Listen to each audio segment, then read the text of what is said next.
say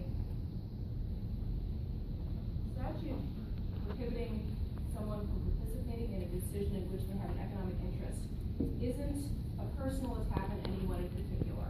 It's a procedural safeguard that reflects the fact that people are emotional and it can be very difficult to be objective, however well-intentioned one might be. It can be very difficult to be objective when one has a potential financial interest in something, especially when the person bringing you the question is a business partner of yours in some way, shape, or form. And that is the concern that iCare and many others that we've heard from have about what happened before the Planning and Zoning Commission. The concern being that at least 3, and I believe there are more, but iCare's written appeal discusses 3, individuals have property that was leased as of the day that they issued that oral decision on September 11th. I've summarized those for you there on the right of that slide. Now, I've had the opportunity to hear Mr. Christian's argument about, this is speculative, just because someone leases doesn't mean that they're going to get any financial benefit, et cetera, et cetera. But investments are, by their nature, speculative. If, for instance, if a judge owns stock in a company, it's speculative that that stock is going to make him or her any money, but that judge should still recuse him or herself from a decision that involves the company in which he or she owns stock. Admittedly, it's not a perfect analogy, but what I'm saying is that when someone has leased property, there is at least an opportunity, and Alta Mesa isn't going to want a lease unless they think there's a good chance, or enough of a chance to warrant doing the exploration and development, etc., that there's going to be some financial return from that. And so this isn't just about objectivity, it's also about the appearance of objectivity.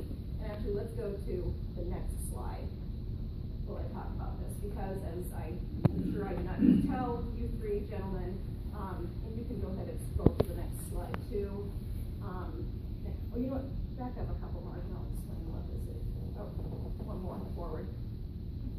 Sorry, it's it's been a long night, so that I'm not just flipping through slides without explaining what it is.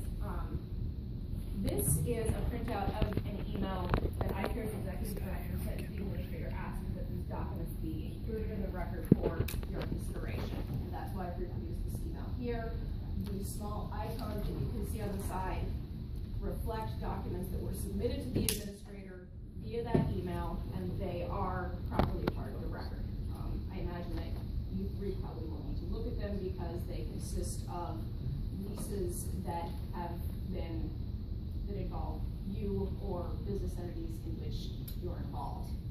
And so that's why it's important for me at this point to say that the conflict of interest concern isn't a personal attack, and it isn't even a statement that you can't be objective, because we have every reason to believe that you are up there processing all of this information, doing your very best.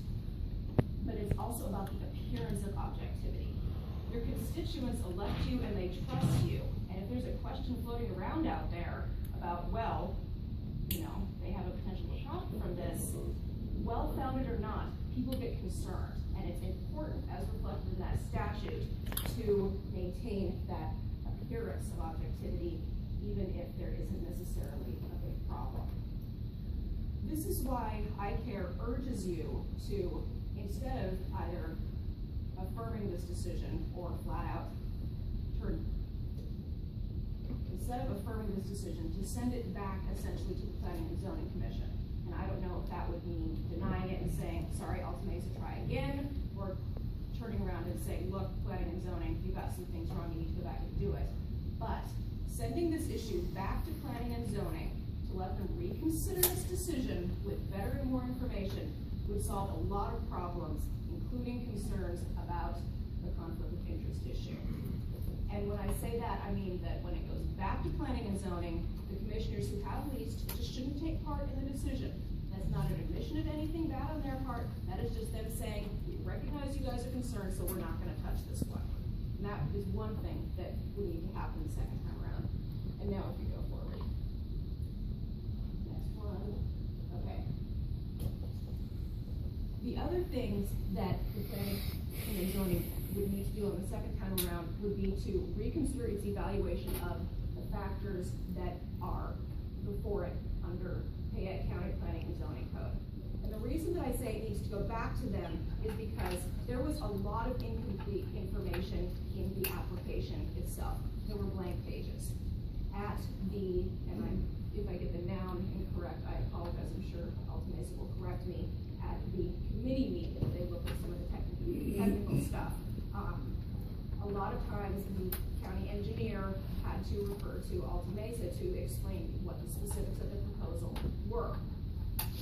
What that shows is that the public didn't know what it was commenting on, what was at issue in the hearing at the point that they went into that public hearing before planning and zoning.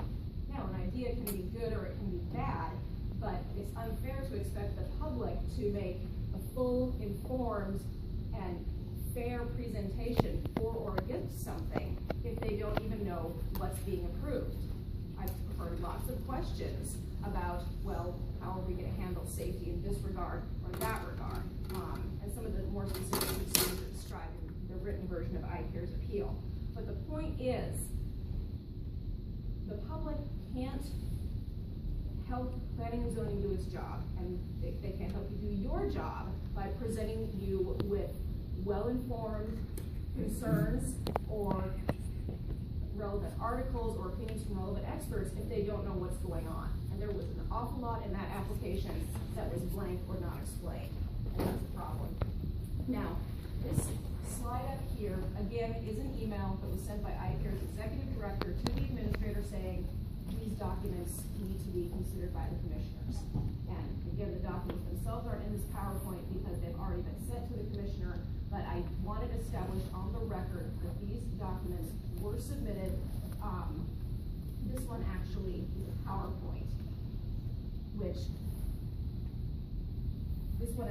PowerPoint, and if you'll go to the next slide, please.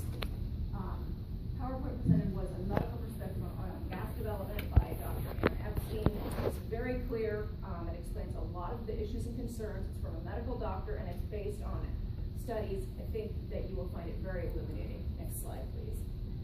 One of the things that talked about is benzene and concerns about benzene around sites like these. Again, we're low on time. We're all tired. I encourage you to go back and take a look at these. These slides are taken directly from the presentation.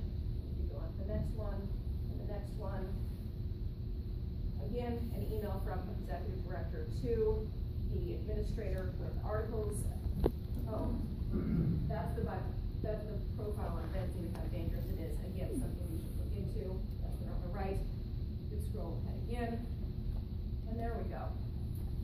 Again, the reason I'm putting up these emails is so that I can have it documented that these documents are appropriate for your consideration. They've all been sent to the administrator. Now they're here in the PowerPoint, and again, they show some of the dangers and concerns about public safety. Last slide. Most importantly, and again, I'm quoting from Dr. Well, there's another excerpt from the you should read it.